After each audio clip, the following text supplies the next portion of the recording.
Hi everyone. Thanks for coming here. Like Juliet said, my name is Ivan, and I'm a producer at Highcore Labs. We do mobile games, like most of you, probably. And please welcome the panelists here. And let's start with a short introduction, right? I don't know, it's like no turn here. So Miley, why don't you start? Yeah? Thank you. Hi, hello. I'm Miley Chen. I'm the mobile Europe BD lead working for NetEase. NetEase is a developer and publisher in China. We're the first Chinese company to develop MMORPG since 2001. And we're working with loads of Russian, like wargaming for World of Tanks Blitz and World of Warship Blitz in China. We also work with Mojang for Minecraft, and also quite some indie studios such as Fireproof for the Room O Scenes and 22 Cans for the Trio.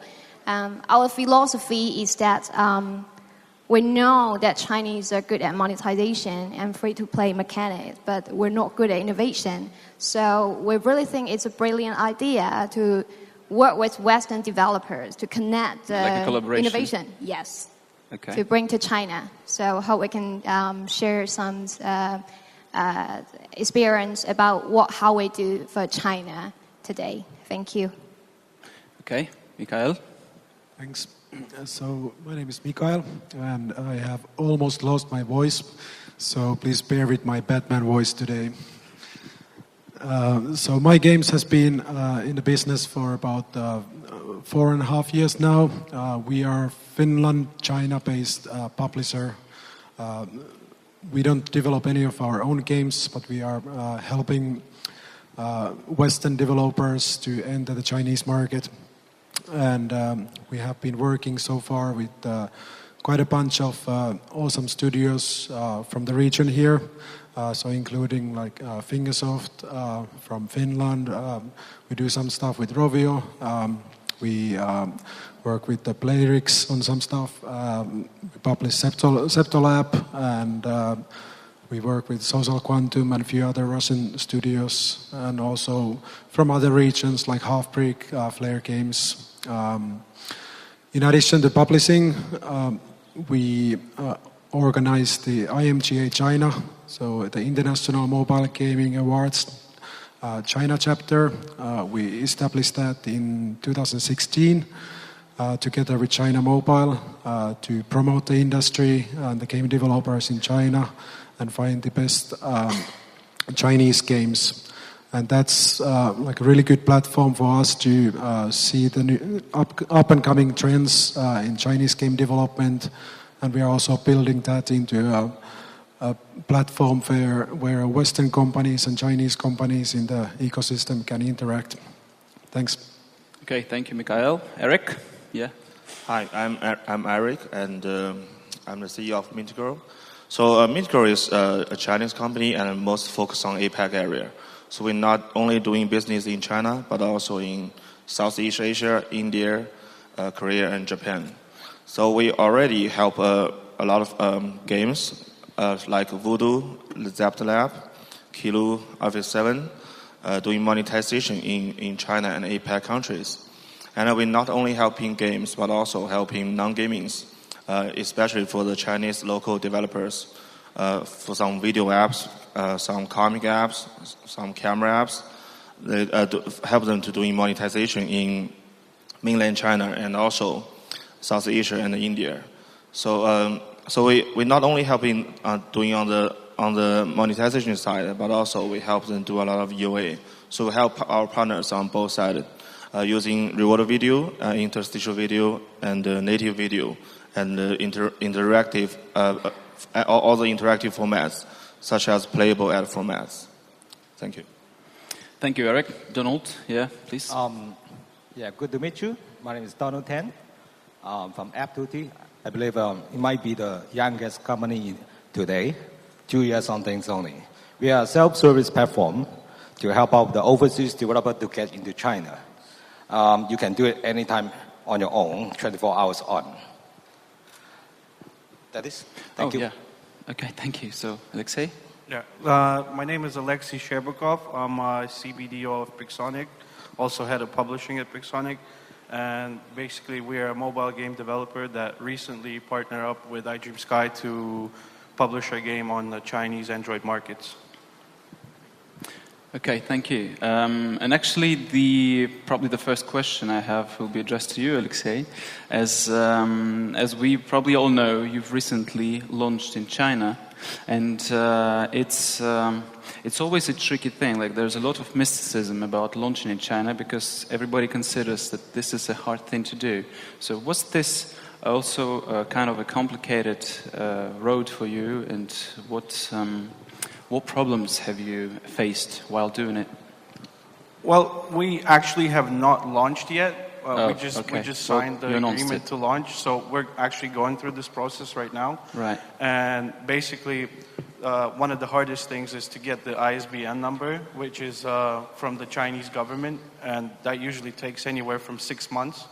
So you have to prepare a build of your game for them to review it, and usually the review process, they answer once a week. So you have to come back with a different build like once a week, correct all the things they find wrong with it. And the other tough thing that for us was to find a partner that was going to take on a game that has already been launched in China on iOS, because a lot of Chinese publishers don't want to work with the games that already exist. They always look for new games. Okay. So iDreamSky was probably the best choice for us because they're really open to Western world for like the games coming from Russia, US, and other countries. So I guess that's the main process at the moment. Right. So what about the others? Maybe they're like a bit more. You can speculate about this regulation in Chinese market that you have to apply to certain rules and you have to go through approval process. Maybe some of you have more things to say about it. Sure, I can start. I was actually last year giving a speech on this stage about the regulations. And the funny thing is that a lot of that advice that I gave last year has already outdated today because the way the government is interpreting the regulation, it's constantly changing, evolving. So right now the situation is that by law, every single game published in China must get the ISBN number, also for the iOS. But at the moment, Apple still doesn't enforce this. So Apple is actually allowing you to self-publish on China iOS without ISBN. But the big but is that once you want to publish on Android side, the ISBN is must. And if you already went to iOS without the ISBN, that might actually cause you a little bit problems on the process. Oh, okay. So, say, for example, I launch my game on iOS in China, and I know that there's no regulation there yet, so Apple has some way around it. But then I'll have more problems approving for Android. Am I right? So there's actually been some cases where when the game has been live on iOS, and then they apply for the Android side, then they had to take down the game from the iOS store for the period of the application, and that was a process for a short period of time, and then later quite recently they came up with the split that now you can actually apply platform-specific ISBN, so you can for the same game you can now apply an Android version ISBN and iOS version ISBN. But this is a quite new interpretation of the regulation. So there's not that much experience of that yet. But that's now the way to go around this. Okay. Well, Miley, I think during this the first day, like the Finnish game day, you also a bit touched upon this regulation. So just out of your personal experience, how expensive this process might be for the developer? The official price to get the number. It's an official price. It's actually not. It's I think something around $200 US. Oh, okay. So the official price is not cheap. It's not expensive. And first, you need to be a Chinese company so that you can apply. It's the an absolute approval. must. There's no Way for around it. Western. Yeah. That's Okay. why that if you're a Western developer, you can still publish the games on iOS because you're not Chinese. Right. For all Chinese company, you need to have the ISBN that you can launch the game on iOS. And then the second, in China, everything is possible. So if you have stronger relationship, if they might have an agent that you spend higher price, which could be thousands or even thousands, hundreds dollars to speed the process. Okay. Well, maybe let's move on from this regulation subject. If Donald, if you have something to add here, please feel free to do it. I want to add something about this ISP, and I am from the foreigner point, you might be thinking it's quite a complicated process and comes a long time. But I think it's the long time lies be really because of the communication. The communication could be done decently by the local party if you got a good agent to do that. And they got the experience, they know clearly on the checklist. Then they will be able to speed up the process. It could be a month something, it could be 3 months something. It depends on the product. If some kind of games is a simple like match 3 games, it should be a month something. Yeah, that should be the case. I don't think you should treat it as a very complicated process. I think it's like trademark application. It's like a movie getting to China or to a certain country, they need some license. Like a book, like a movie, like a game right now. So I don't think this should be a barrier or problem for you to see, to build it. Okay. Yeah, maybe... I can add a little bit to that. I fully agree with Donald that if you streamline everything and if you make sure that the game is modified completely according to the requirements, you can remove the iteration rounds, so you don't have to make further modifications and submit again and again. That can shorten it. So like for casual games that are quite simple in content, we have been able to get the ISBN for foreign games. The fastest time is 3 months. I haven't heard of anyone getting it faster for foreign games, the whole process. But then there's a lot of games that are sort of borderline cases because the regulation itself is not that clear either. So there's a lot of room for interpretation. For example, the game shouldn't be too violent. Then what is too violent? So if you have a lot of blood on your game, it's very hard to say whether this is on approved side or not approved side, and then you just have to try it. So some games are more simple and you can get it faster, but some games are there's just no way to know how long it's going to take. Yeah, okay. Well, and speaking about the games, maybe we should probably switch the subject because we're talking about the regulation for too long, maybe. And maybe let's talk about more about games, because there are very successful games that are currently in China, but they are, or in Asian market, sorry. Yeah, but they are only successful there for some reason. Do you have any ideas why is that the case?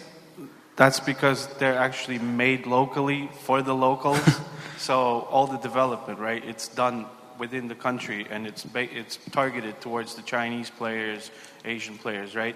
So when you're going with a game that has been developed in like Russia, US and everything, you have to really pay close attention to your localization and try to actually make the product really local looking for the Asian market. Because if it looks different, it's going to be really hard for you to actually succeed with that. So there's a lot of cases where people redone the whole game just to launch it in China. Yeah, Erick, what's your experience from localizing the game? Yeah, I think I agree with Alexey that many Chinese developers, they pay much attention on the local area. Mm-hmm. So they have more experience in how to do a game to make Chinese players pay. So actually, you can see that most of the Chinese developers, they usually do hardcore games, so with a very, very heavy payment. So the ROI is quite strict. For example, like 7 day, they want to have a 10% ROI. Then about 2 weeks, you need to reach the 20% ROI. Then about 1 month and a half, you need to have the 100 ROI already. So this is usually the Chinese developers do. But I really saw that there are many good games from Western countries. They do a very good job in China, especially for the mid-core games and the casual games and the hyper-casual games. So there are many new hyper-casual games coming out in the Chinese iOS App Store. If you see the ranking right now, I think there's a game called Ho.io from Voodoo. I think it's in the top ranking for at least 1 week. And it's not only in the top ranking of the Chinese market, it's also in the top ranking of the Japanese market. So that's very crazy. And you can also see Rise Up, so it's also still in the top ranking. And I think so the Chinese developers game, they have a very traditional style, which will always include some traditional culture of China. But Western games, they have other kind of charming place to attract users. So many players, many developers, indeed they change the game a lot to publish in China. I think that's partially because of the Chinese government regulations. So you cannot have any red blood in the game. So all the blood in the game is blue. And you cannot have skeleton in the game because it may frighten the children. So that's not government want. So I have a friend that they are doing HTML5 games in China, and they are doing like pirates games. The pirates are fighting with each other, and so there are many versions of iterations when they apply the publishing license. The first version, the government wanted to change. There's no skeleton flag. Because usually pirate will have the skeleton flag. It's not allowed. The second version is you cannot have so much fighting in the game, and you cannot have red blood. So after many iterations, so the final version they delivered to the government. The government told them that, so what's the relationship of this game with the pirates? So that's very it's a disaster. So you need to change your game a lot to fit the government's regulation. Yeah, but that sounds a bit strange to me because, for example, like PUBG, PlayerUnknown's Battlegrounds, is a kind of a huge success in China. Well, like the violence there is obvious, right? And how come they got approved and the game about parrots not? Yes, actually for China there are 3 main parts for the traffic right now. The one is iOS. iOS is not, the published license is not required for iOS right now. So the second one is Android. Android is required. The third one is HTML5. It's just a rising traffic. So we know that WeChat, QQ, Alibaba, Baidu, they are doing a lot of in the HTML5. So for this part, it's because it's just started. So the publishing license is not so sensitive there.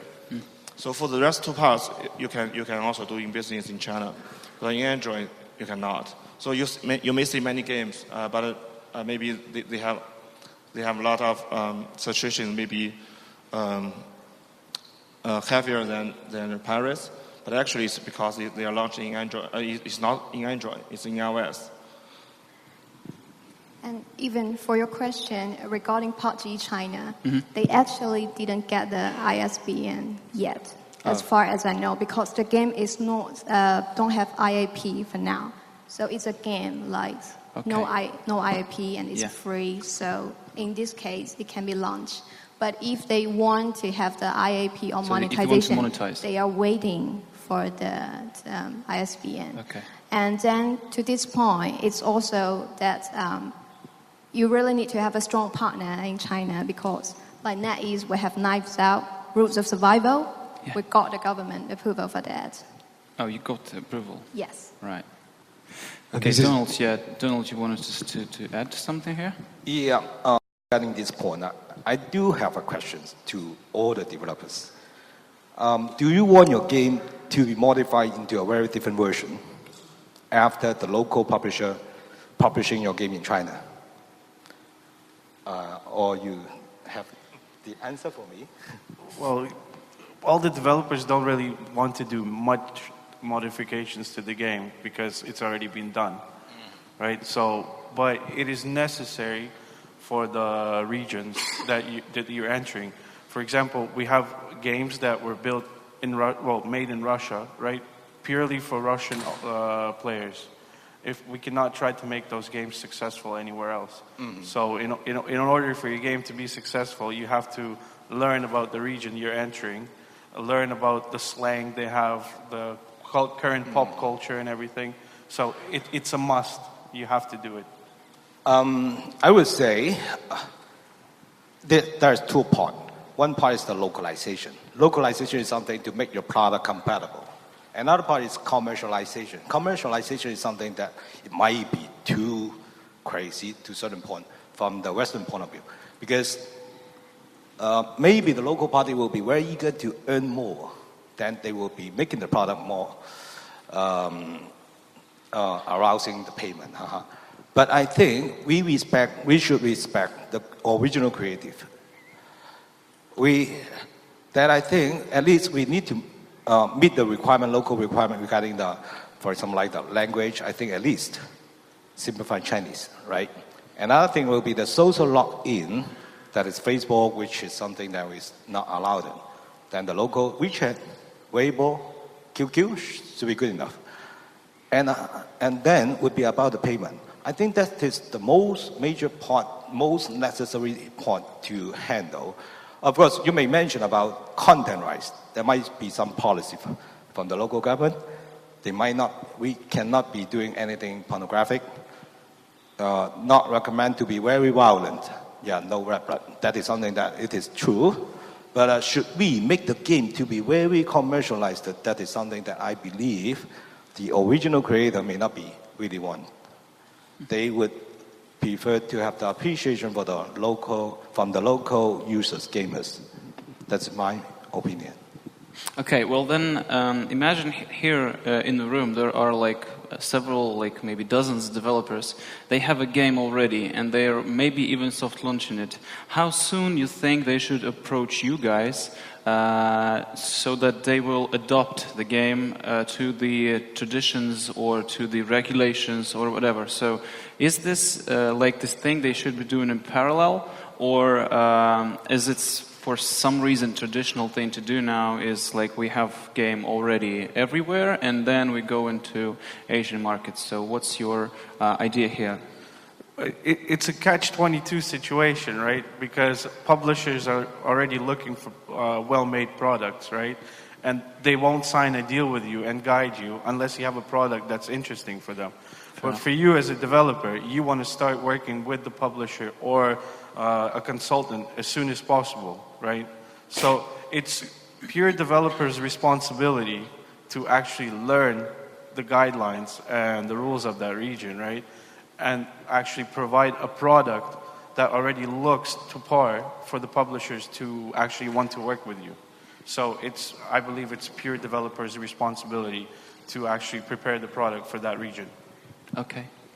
And yeah, I would echo that and encourage all the developers to really go out and learn about the regulator requirements and integrate those into already your pre-production stage, so that your game can be sort of China ready from the day one when you launch it. Because it's true that seldom the publishers are interested. China publishers are interested in game that has zero traction or doesn't even have a playable. But take the initiative to learn the requirements and integrate those into your design and planning, so that your game can be ready for China. And then take the initiative also to get the ISP and find a partner to help you to get the ISBN as early as possible, so that you can have it even at that point when you start to pitch to the publishers. Okay. And for most of Chinese publisher, I know that it's actually easy to make a quick decision if the build is already like 80% complete. That's the publisher can jump in and say, that, okay, I'm going to sign this deal, and this is the workload we need to do for China. But for developers, I would suggest that if you have Chinese publishers in contact, showcase the demo, showcase the gameplay as early as possible, at least to get them like early feedback. Yeah. If it's complete no, or what's the... Yeah, that makes perfect sense, actually. And one more thing here. So imagine a game is now a huge success, right? And for like whatever reason, it's doomed to be cloned in China several times, maybe even repacked and spread throughout like hacked games catalogs. And sometimes like IP regulations don't work for whatever reason. So what's the process here? So what should developers and publishers do about it? Well, the first thing is register your trademarks. That's probably the main and first thing. So if your game gets cloned, then you're obviously successful, right? Yeah. And it's a good game. But you can't really stop it unless, well, you can't stop it at all, but at least you'll have your own trademark. So get the trademarks going, get that registered, so they won't have a one-to-one clone released on the networks. Okay. And the piracy really works on Android side nowadays only. So iOS, you don't see, you see clones, yes, but let's be honest and admit that you see a lot of cloning on the Western markets as well. But the actual piracy, hacking, that happens on an Android side. And there you just need to have your publisher to work very closely with the Android stores to remove the pirate versions and replace them with the legit one. Yeah, but there are 200 of those. More than what? Yeah, 200. more it's than thousands. That. Okay. So what we do is that we have a team, a legal team, dozens of people. They're just checking everything when we sign the deal, and they will monitor the market. And if there's a website or a market has the game, we will send the legal letter. Okay. So that's some Erick, benefits. something to add here? Yes, I think the clone thing is very, very common in China.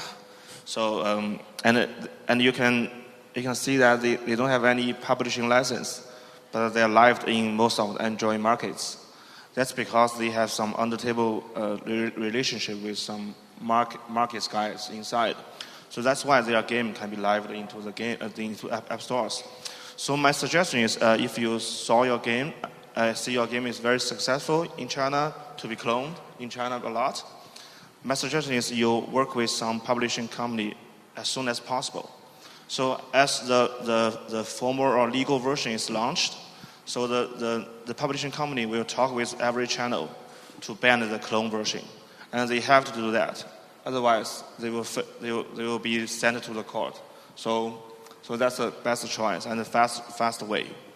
Okay, and Donald, you also wanted to add, right? Yeah, I also see another situation that they don't clone, they just steal from Google Play directly, and then it's on different store. That is even easier and faster. That kind of practice is very common in China too. Your original version from on Google is now on different store in China. That part is not very difficult to tackle because if you once get your official partner in China, they will be able to help because talk to all the store and then take it down. It should not be a very difficult problem now. Regarding the clone situation, I think it would cost them even a lot more resources to clone another one of your game. I think right now the market is talking about time to market. I don't think they will be doing a lot on this. But stealing from the Google Play Store, that is quite common now. Mm. And it's also a lot harder to clone and to steal online PvP games because there's a lot of backhand and server work. So usually it's match 3 games and casual games that get stolen and cloned right away. Well, you'll be surprised how many people do different games rather than multiplayer. I know, but with each release, you actually shut that gate for them, right? Because new players cannot play the previous version. So it's a lot harder. Okay, so Right. Julie, is it time for questions? We've got some questions. So first one is here. Можно задать вопрос по-русски, я переведу, если вдруг. Прям сразу говорить можно. Спасибо за информацию.